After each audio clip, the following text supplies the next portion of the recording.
Buen día. Bueno, buenos días entonces a todos. El seminario de hoy va a ser presentado por el investigador del INBA, Pablo Pristupa, quien es magíster en producción vegetal y profesor adjunto de la Cátedra de Fertilidad y Fertilizantes. Su área de estudio se centra en los efectos de la fertilización en cultivos de granos y en este caso presentará un avance de resultados sobre ecofisiología en respuesta a la fertilización bajo el título Determinación del número de granos en cultivos de cebada bajo deficiencia de azufre.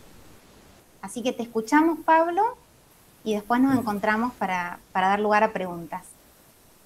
Bueno, buenos días a todos. Gracias, Florencia, por la presentación. La primera cuestión que tengo que comentar es que esto estaría mucho más lindo que estuviésemos todos en el SED y no sé, seguramente estaría Olga por ahí, Flavio por ahí, las becarias por allá atrás, pero bueno, nos tocó eso, qué sé yo, es lo que... igualmente está bueno, es una manera que nos podemos encontrar, inclusive si estamos a distancia. Los datos que voy a presentar hoy son resultados de unos experimentos a campo que realizamos con Flavio Gutiérrez Bohem.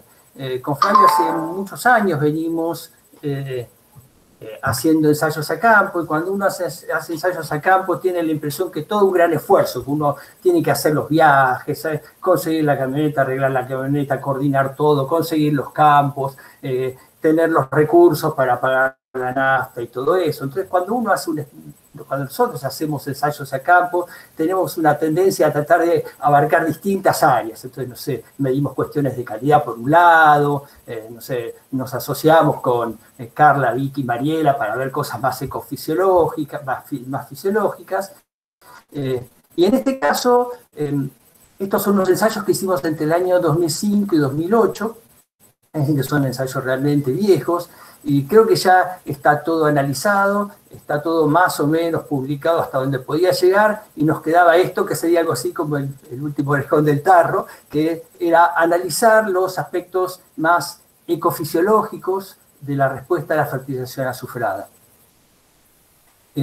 Nuestra facultad tiene una larga historia en estudios de ecofisiología de cultivos. De hecho, cuando yo leía la bibliografía para preparar este seminario, creo que, no sé, 2/3 parte, 3/4 parte de la bibliografía que yo leí estaba originada en docentes de esta facultad o ex docentes de esta facultad que están trabajando en otros lugares, en otros institutos. Sin embargo, dentro del INBA no hay una larga tradición de ecofisiología, y hay muchos quizá gente de otras especialidades que no conocen tanto este tema. Por eso quizá voy a hacer una introducción un poquitito más pormenorizada, es decir, que los que ya conozcan el tema, espero que me tengan paciencia, porque voy a tratar de hacer una presentación que todos entendamos. Bueno, entonces voy a desactivar la cámara porque mi conexión de internet no es la mejor, y pongo la presentación, está acá.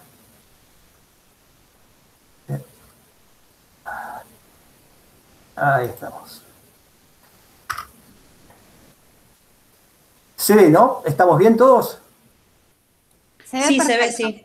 Perfecto, ok. Bueno, el título de esta presentación es Determinación del número de granos en cultivo de cebada bajo deficiencias de azufre. Bueno, el trigo y la cebada son dos cultivos muy parecidos, ¿no? Porque, nada, ocupan el lote más o menos en la misma época del año, tienen más o menos la misma estructura, tienen más o menos el mismo porte, macolla, tienen espigas terminales, ¿no? Sin embargo, es mucho más lo que se sabe de trigo que lo que se sabe de cebada. Y esto no es coincidencia, el trigo debe ser, no sé si es el cultivo más importante de la humanidad, pero seguramente es uno de los 2 o 3 cultivos más importantes de la humanidad, y por lo tanto es un cultivo muy estudiado, y mucho de lo que se sabe de cebada, al fin y al cabo es una extrapolación de lo que ya se sabía en trigo, ¿no? Obviamente son especies distintas, tienen algunas diferencias en su biología floral, ¿no? El trigo tiene espigas indeterminadas, la cebada, no, al revés, espigas determinadas, la cebada espigas indeterminadas, por lo tanto toda extrapolación tiene que ser corroborada, ¿no?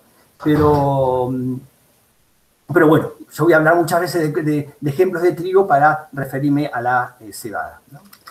En cebada, en trigo y en todos los cultivos que yo conozco, capaz que algunos no, pero la mayoría, el rendimiento está fuertemente relacionado al número de granos. En cambio, está asociado en forma algo menor al peso del grano, ¿no? Acá en este gráfico, ven, son resultados de 25 experimentos de fertilización nitrogenada y azufrada realizados en la provincia de Buenos Aires, y como ven, la relación tiene un R cuadrado del 97%. Es decir, yo voy a hablar de número de granos, pero cuando uno habla de número de granos en cebada prácticamente está hablando de rendimiento. Un estrés, si es suficientemente fuerte, en cualquier momento del cultivo va a disminuir el número de granos. Sin embargo, hay periodos, hay lapsos en que el cultivo es mucho más susceptible a cualquier estrés que pueda ocurrirle. El lapso, el periodo en que el cultivo es más sensible al estrés es conocido como el periodo crítico, y en cebada se encuentra entre 40 y 10 días antes de espigazón. En trigo es un poquito después, es entre 30 días de antesis y 10 días después de antesis, ¿no? Es decir, básicamente el periodo crítico en estos cultivos se encuentra en la etapa de prefloración, en la etapa de encañazón. Este es un momento en que el cultivo está creciendo de una manera muy acelerada y tiene múltiples destinos en crecimiento. Está creciendo muy fuertemente el tallo, está creciendo muy fuertemente las hojas y está creciendo muy fuertemente la espiga. Por lo tanto, hay una gran competencia, yo no sé si la palabra es adecuada, competencia, pero una gran competencia por fotosintatos. Hay pocos fotosintatos para todos los destinos que hay. El tema que a la vez en las espigas hay un montón de primordios florales ya desarrollados, y la supervivencia de esos primordios florales va a depender de la presencia de suficientes fotosintatos, ¿no? Entonces, cuando disminuye la cantidad de fotosintatos en la espiga, aumenta la mortalidad de primordios florales y disminuye el número de granos. Esto en un contexto en el cual faltan fotosintatos o sobran destinos, no sé muy bien. Por lo tanto, es comprensible que en este momento un estrés sea particularmente grave. No es coincidencia, a partir de esto, que en general se note, se verifique esta relación en que el número de granos en trigo, y luego fue corroborado en cebada, está directamente relacionado al peso de las espigas en antesis, ¿sí? Hasta donde yo entiendo, quizás seguramente hay alguien que me pueda saber más de este tema, esta relación no es exactamente una relación causa-efecto, sino que más bien el peso de las espigas en antesis es algo así como una integral de la disponibilidad de fotosintatos para la espiga en crecimiento, que es lo que realmente genera el número de granos. La pendiente entre el número de granos y el peso seco de la espiga es conocido como la eficiencia de fructificación. La eficiencia de fructificación puede variar, es decir, esta relación puede tener distintas pendientes, pero en general varía mucho más cuando se comparan cultivares por efectos genéticos y no tanto por efectos ambientales, que puede variar, pero en general varía poco.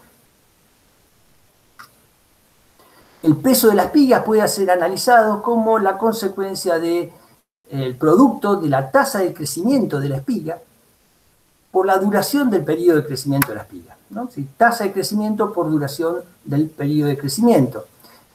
La duración del periodo de crecimiento de la espiga está básicamente determinado por la temperatura. Cuanto más alta es la temperatura, la duración del periodo de crecimiento de la espiga va a estar determinado por la temperatura. Cuanto más alta es la temperatura, más corta la duración. Las etapas se aceleran, ¿no? Mientras que la tasa de crecimiento está relacionado a la fotosíntesis y a todas las variables ambientales, radiación, etcétera, ¿no? Es por ello que un investigador que desarrolló todo este marco teórico, que se llama Fisher, ¿no? Propuso que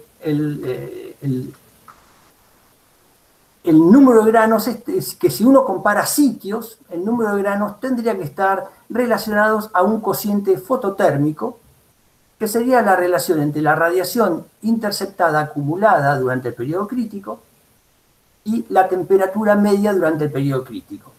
¿Por qué? Porque cuanto más radiación interceptada acumulada durante el periodo crítico, más tasa de crecimiento, y cuanto más temperatura durante el periodo crítico, menor duración del periodo de crecimiento de las espigas.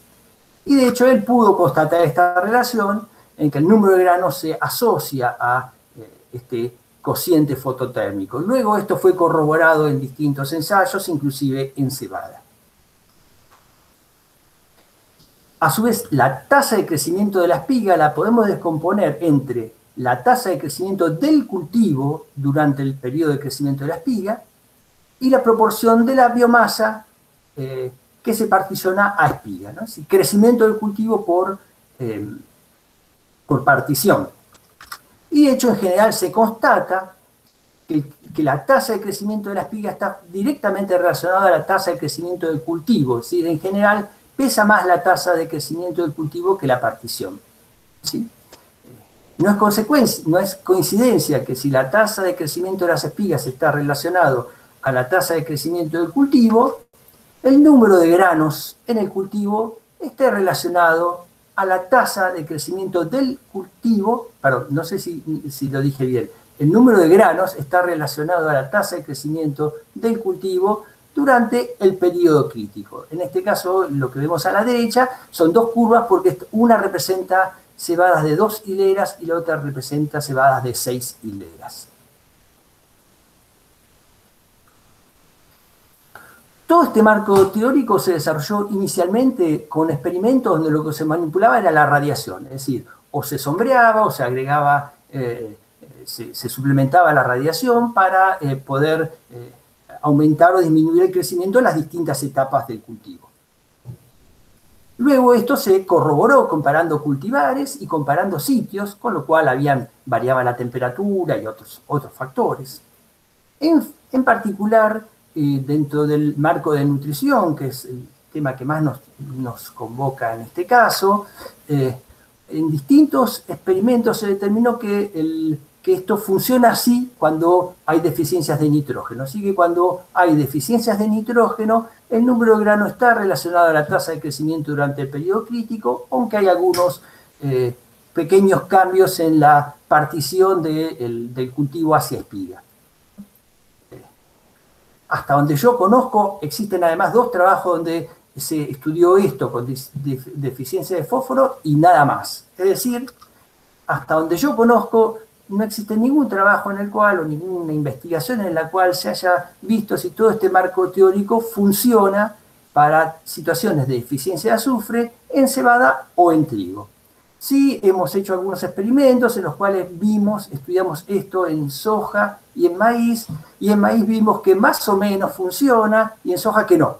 Vimos que en soja la tasa de crecimiento durante el periodo crítico, cuando hay deficiencias de azufre, no se asocia al número de granos.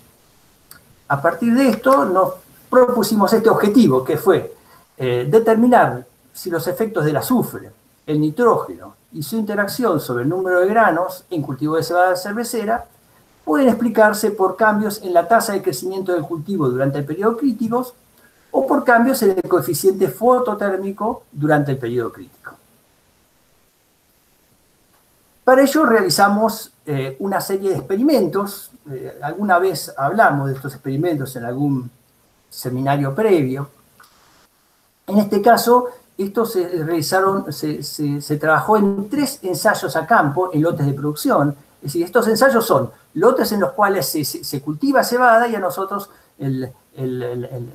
los ingenieros o los dueños, los que están a cargo del manejo del lote nos dejan un pedacito sin fertilizar y nosotros manejamos el fertilizante, la fertilización ahí adentro, ¿no? Estos lotes son lomas arenosas cerca de Junín. Nosotros ya sabíamos que, cerca de Junín hay una cadena de médanos y sabemos que arriba de esos médanos, que en la loma, que es un ambiente agrícola, ¿no? Es donde se cultiva, que en esos ambientes suele haber deficiencia de azufre. Aclaremos que es el mismo ambiente, pero no es el mismo sitio. Cada ensayo se hizo en un lugar distinto, ¿no? Se utilizó la variedad de Scarlett, obviamente eran el campo de productores, sí que era la tecnología habitual de los productores, tenía una fertilización de base con fósforo y las parcelas eran aproximadamente 3 metros de ancho por 12 metros de largo. Los tratamientos consistieron en 3 niveles de nitrógeno por 2 niveles de azufre. Los 3 niveles de nitrógeno fueron el testigo, N1, que era un objetivo de fertilización de 100 kilos de nitrógeno, sumando el fertilizante más el nitrato presente hasta los 60 centímetros de profundidad, y N2, en el cual el objetivo de fertilización era 160 kilos de nitrógeno. El fertilizante en este caso fue urea, que se aplicó al boleo a la siembra. Los tratamientos de fertilización azufrada fueron dos, un testigo y el otro que era 10 kilos de azufre por hectárea, aplicado como yeso al boleo a la siembra. Las mediciones que realizamos fueron, en madurez comercial medimos la biomasa total, medimos el rendimiento y medimos el número de granos. Bueno, en realidad medimos el peso de 1000 granos y a partir del rendimiento calculamos el número de granos. Aproximadamente 35 días y 15 días antes de espigazón, medimos la biomasa y medimos la intercepción de radiación por los cultivos. Una pequeña aclaración, en realidad, primero, el periodo crítico es 40 a 10 días antes de espigazón, pero nosotros antes de espigazón no podíamos saber cuál era la fecha exacta de espigazón, entonces teníamos que estimar una fecha aproximada,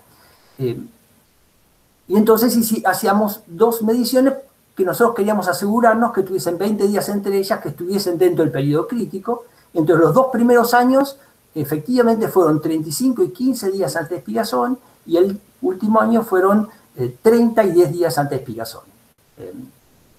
Igualmente nosotros estamos trabajando básicamente con la tasa de crecimiento y suponemos que haber recortado 5 días al principio y 5 días al final del periodo crítico no debe haber afectado mucho los resultados.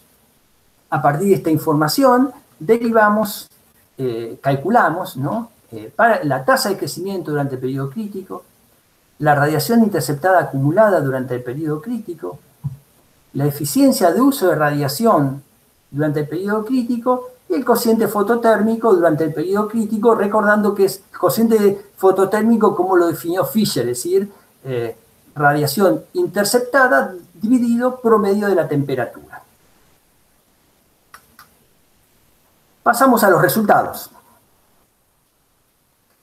Bueno, acá tenemos el rendimiento en función de los 3 niveles de nitrógeno. La rayita verde es con azufre, la negra es sin azufre, ¿no? Y vemos que ahí hubo un efecto significativo. El rendimiento se incrementó significativamente por efecto del nitrógeno y por efecto del azufre. No hubo interacción entre el nitrógeno y el azufre, y hubo una interacción, una tendencia a una interacción entre el nitrógeno y los experimentos. De manera similar, el número de granos se incrementó por fertilización nitrogenada y se incrementó por la fertilización azufrada, no habiendo una interacción entre nitrógeno y azufre. De manera similar, la biomasa aérea se vio incrementada por la fertilización nitrogenada e incrementada por la fertilización azufrada sin interacción entre ambos factores. Entonces, de esta parte de los resultados, lo que me gustaría dejar bien resaltar es que, bueno, en estos experimentos efectivamente hubo respuesta al nitrógeno y hubo respuesta al azufre, que era algo que a nosotros nos preocupaba porque no siempre hay, en general hay respuesta al nitrógeno, pero no siempre hay respuesta al azufre. Queríamos estar seguros que esto pasara. Y pasó. Algo para destacar es que la diferencia fue moderada, ¿no? Porque las respuestas en biomasa, en grano y en rendimiento estuvieron entre el 8 y el 13%. Es decir que las parcelas fertilizadas estaban entre el 8 y el 13% por arriba de las testigos, ¿no? Con lo cual estamos hablando de deficiencias pequeñas, ¿no? Es muy común que cuando uno entra en la literatura o revisa la literatura de ecofisiología se encuentra con respuesta del 50%, del 100%, con lo cual estamos hablando de deficiencias más importantes. Por lo tanto, las conclusiones que salgan de este trabajo tienen que ser puestas en este contexto, que serán deficiencias moderadas, que por otro lado es lo que usualmente sucede en situaciones productivas a campo. Bueno, esta es la relación entre el número de granos y la tasa de crecimiento durante el periodo crítico. Los puntos verdes son con azufre, los puntitos negros sin azufre. Como ven, lo primero para destacar, claramente hubo una clara asociación entre el número de granos y la tasa de crecimiento. O sea, a medida que aumentaba la tasa de crecimiento durante el periodo crítico, aumentaba el número de granos. Un R cuadrado del 92%, ¿sí? Muy interesante. En segundo lugar, se trata de una relación curvilínea. En general, en trigo y en cebada, esta relación suele ser una relación rectilínea. ¿Qué significa esto? En general, esto no lo escribí, pero bueno, para uno llegar desde la tasa de crecimiento al número de granos, los factores que están entre el medio son la partición de biomasa espiga, la duración del periodo de crecimiento de la espiga y la eficiencia de fructificación. Si es una recta, significa que todas esas cosas son constantes. El hecho de que sea una curva nos está indicando que a medida que aumenta la tasa de crecimiento, o disminuyó la partición espiga, o se aceleró el periodo de crecimiento de la espiga, o disminuyó la eficiencia de fructificación. ¿Sí? Otra cosa a destacar es, fíjense que los puntos verdes se encuentran distribuidos a ambos lados de la curva, por lo tanto no parece haber una tendencia, un sesgo por el nivel de fertilización azufrada. Otra cosa que quizás sería interesante destacar, a ver si puedo... no era esto. ¿Cómo hago para hacer el puntero? Un segundito. Por acá había un puntero, yo me acuerdo. Opciones de puntero. Recién pasaste por el puntero, no me acuerdo si viene en pantalla o en opciones de puntero. Ahí. Sí, puntero láser, no. Sí, puntero láser. Sí. A ver si me funciona ahí. Eso, recancheros. Todos estos puntos son de un mismo ensayo, ¿sí? Lo cual nos está indicando que, bueno, la diferencia entre los puntos va a estar determinado porque son distintos ensayos, por un efecto de ensayo, un efecto de nitrógeno y un efecto de azufre. Y evidentemente en esta relación fue muy fuerte el efecto de los ensayos, porque todo esto es un solo ensayo y estos son los otros dos. Es decir, que esta relación podría estar muy influenciada por el efecto de los ensayos, ¿no? Y eso nosotros ya sabíamos que cuando comparábamos ensayos, el número de granos se relaciona a la tasa de crecimiento. Nosotros queremos saber si el nitrógeno y particularmente el azufre funcionan de la misma manera. Para eso lo que hicimos fue estandarizar estas mediciones. ¿Cómo las estandarizamos? Dividimos la tasa de crecimiento en cada punto por la tasa de crecimiento promedio de cada experimento, ¿no? De manera que las tasas de crecimiento van a ser un poquito mayor, un poquito menor a 1, depende así un efecto positivo de los tratamientos, un efecto negativo. Lo mismo hicimos con los números de granos, ¿no? Es decir, calculamos tasa de crecimiento relativo, número de granos relativos, y la relación pasó a ser esta. En este caso, primero, la relación se mantiene, sigue habiendo una asociación significativa, el R cuadrado es un poco menor, es un R cuadrado del 54%, un poquito más de dispersión. Otra cosa es decir que si comparamos entre experimentos, las variaciones en el número de granos siguen estando relacionadas a las variaciones en la tasa de crecimiento. Una cosa que es interesante es que nuestra relación curvilínea que teníamos antes se volvió rectilínea. Eso es lo que nos decía que lo que podía estar disminuyendo a medida que aumentaba la tasa de crecimiento, eso que decíamos que seguramente estaban cambiando la partición a espiga o la duración de la tasa de crecimiento de la espiga o la eficiencia de fructificación, es algo que estaba relacionado a la variabilidad entre experimentos y no a la variabilidad entre tratamientos, ¿sí? Otra cosa que... de la misma manera, en realidad nosotros lo que queremos saber no es qué es lo que pasaba en general con los experimentos, sino que queríamos saber específicamente con el azufre qué era lo que estaba pasando. Entonces hicimos otro tipo de estandarización que fue dividir la tasa de crecimiento ya no por el promedio de cada experimento, sino por el promedio de cada nivel de nitrógeno en cada experimento. De esta manera estamos eliminando la variabilidad debido a experimentos, eliminando la variabilidad debido al nitrógeno y dejando solamente la variabilidad debida al azufre. Eso lo hicimos tanto en la tasa de crecimiento como en el número de granos, y la relación fue esta. Nos encontramos con una relación realmente robusta del 70%, ¿no? Fíjense que todos los puntos verdes son los que tuvieron azufre, tenían un efecto positivo. Todos los negros que no tenían azufre estaban a la izquierda, estaban por debajo de 1, ¿no? Con lo cual, claramente lo que nos está diciendo esta curva, esta función, es que los cambios en el número de granos relacionados a la fertilización azufrada estuvieron mediados por cambios en la tasa de crecimiento durante el periodo crítico. Si hacemos una estandarización similar, pero no aislando el efecto del azufre, sino aislando el efecto del nitrógeno, la relación también se mantiene, pero con un R cuadrado bastante más bajo, ¿sí?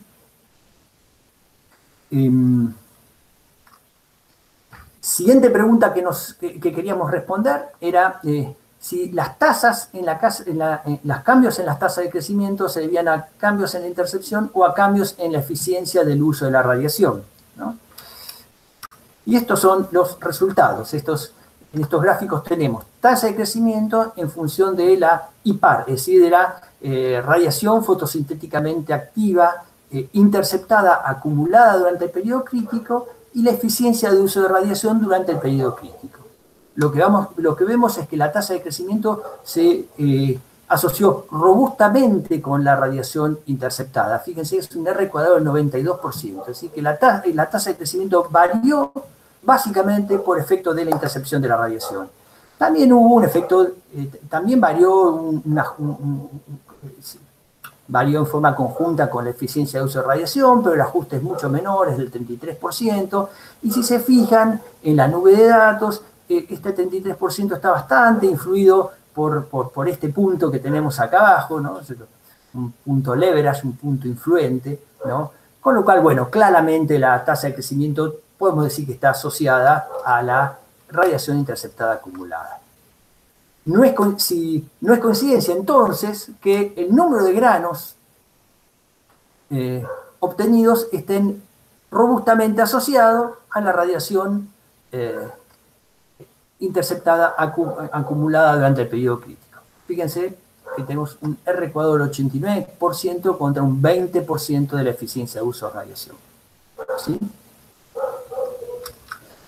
En síntesis, los incrementos en el número de granos ocasionados por la fertilización nitrogenada o por la fertilización azufrada estuvieron determinados por incrementos en la intercepción de la radiación durante el periodo crítico, lo cual probablemente haya estado relacionado a aumentos en el área foliar, cosa que no medimos, pero podemos especular, ¿no? Por último, nos queda pendiente analizar un poquito esto del cociente fototérmico.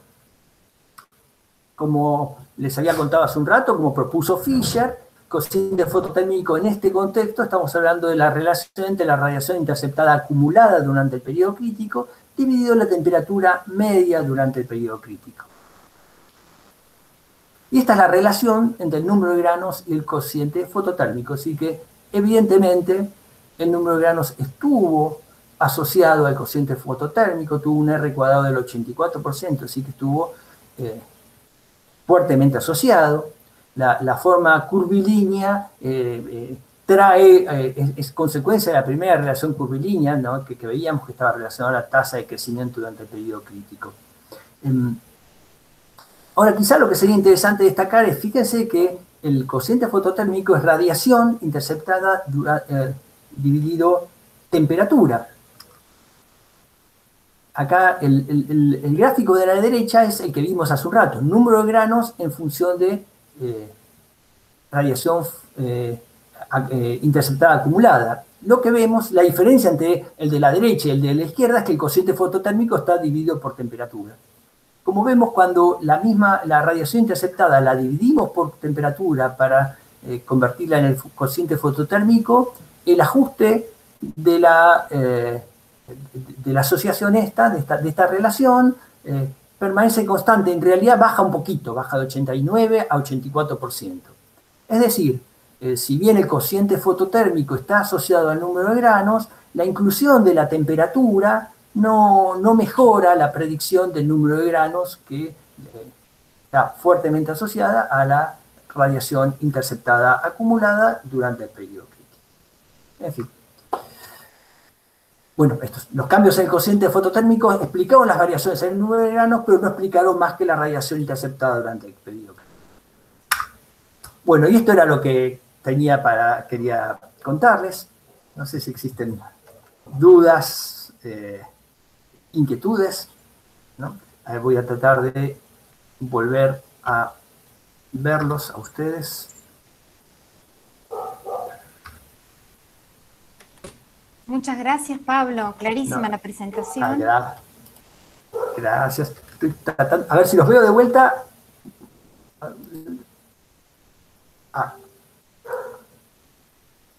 Ahí habilitamos de vuelta Ahí estoy yo, de vuelta. Bien. Bueno, ¿hay alguna pregunta para hacerle a Pablo? ¿Algún comentario? Yo te quería preguntar, desde mi ignorancia, por ahí más en los temas agronómicos, pero si es común o no es tan común fertilizar con azufre, y por qué no había datos antes en relación a cebada, y si era esperable, otra pregunta, si era esperable lo de que eso de no observar interacción entre los niveles de azufre y fósforo en el rendimiento, si eso era esperable, o también puede variar de acuerdo a la concentración, ¿no? de esos niveles. Sí. Que a mayor niveles sí se puede llegar a observar una interacción. A ver, varias cosas. Primero, las deficiencias azufradas existen en nuestro país y en distintos lugares del mundo. Son menos frecuentes y mucho menos importantes que las deficiencias nitrogenadas, que son históricas, ¿no? O sea, desde el medioevo la agricultura estuvo limitada por el nitrógeno. El azufre es algo que apareció en los últimos 20, 30 años, inclusive hoy en día, si uno va a cualquier lote de la región pampeana y deficiencia de nitrógeno, hay que buscar medio quirúrgicamente cuáles son los siguientes partículas en los cuales hay deficiencia de azufre. Segundo, capaz que hay un cierto sesgo en los estudios ecofisiológicos. En los estudios ecofisiológicos a veces daría la impresión que siempre se quiere trabajar sin estrés, y si se trabaja con un estrés, se prefiere trabajar con térmico, hídrico, y si hablamos de nutrición es nitrógeno, ¿no? Cualquier otro nutriente rápidamente no entra dentro del radar, porque no es tan importante y casi por costumbre, digamos, ¿no? Y en cuanto a la interacción, seguramente, o es probable, no seguro, es probable que tenga que ver con la intensidad de la deficiencia. Seguramente, probablemente, si en lugar de tener efectos del 10%, del 15%, hubiésemos tenido un efecto del 70, 80, 90%, es muy probable que hubiesen habido interacciones, ¿no? Pero bueno, eso habría que demostrarlo, ¿no? Bueno, yo acá no veo las preguntas, pero me parece que no... Parece que fue demasiado claro. Fue muy poco interesante. No, acá Carla dice muy interesante la presentación. A ver, acá. Gerardo dice que levantó la mano, a ver. Sí.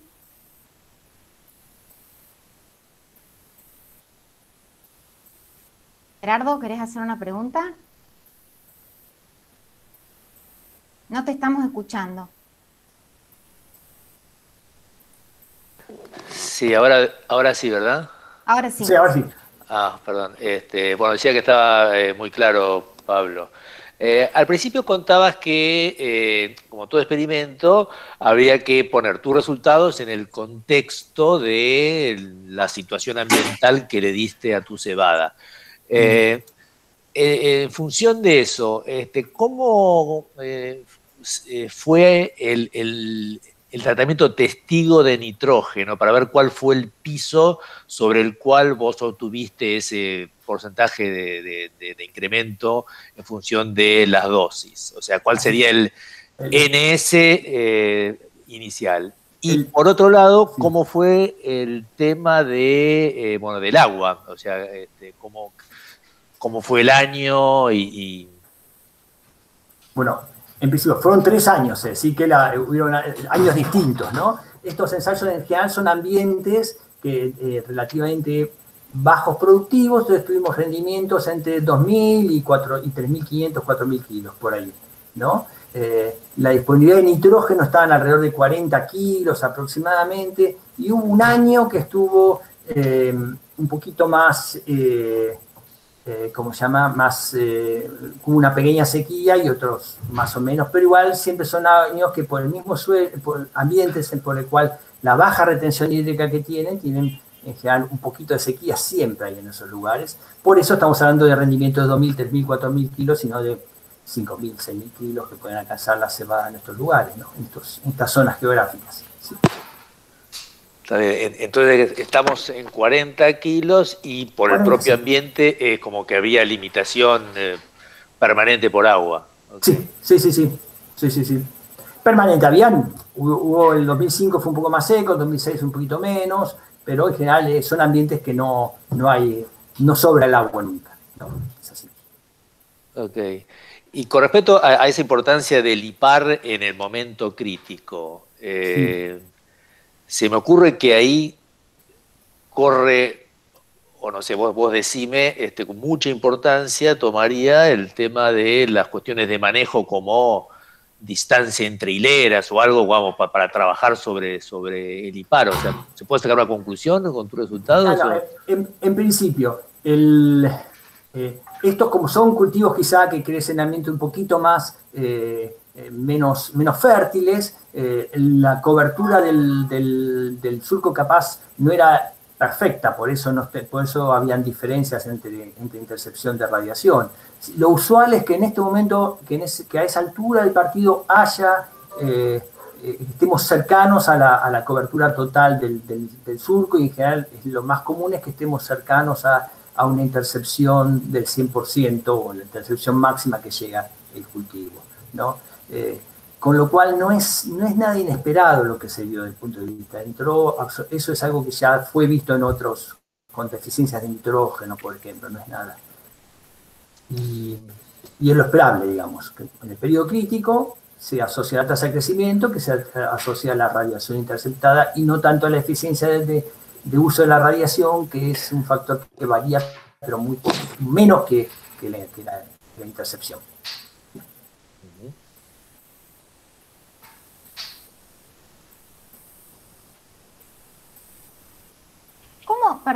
¿Cómo se mide la radiación interceptada? Se mide con un radiómetro lineal. Es una barra de 1 metro más o menos de largo y 3 centímetros de ancho. Es un sensor de 1 metro de largo y 3 centímetros de largo que se pone abajo del canopeo y arriba del canopeo, y por diferencia entre la radiación que está arriba del canopeo y abajo del canopeo uno calcula la intercepción. Eso se hace varias veces porque en general hay una variabilidad, ¿no? en el canopeo. Claro. Por lo menos 3, 4, 5 veces en cada parcela. Es una medición muy simpática. Uno tiene que ir al mediodía cuando está pleno sol y tiene que tener la suerte de que ese día no esté nublado. Con lo cual, más de una vez fuimos hasta Junín y nos volvimos sin la medición. Es muy común eso. Bien.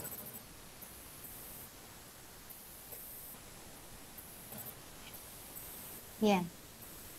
¿Algún otro comentario? Pablo, y para finalizar, ¿en los granos se determinó contenido de proteína? Sí, eso está.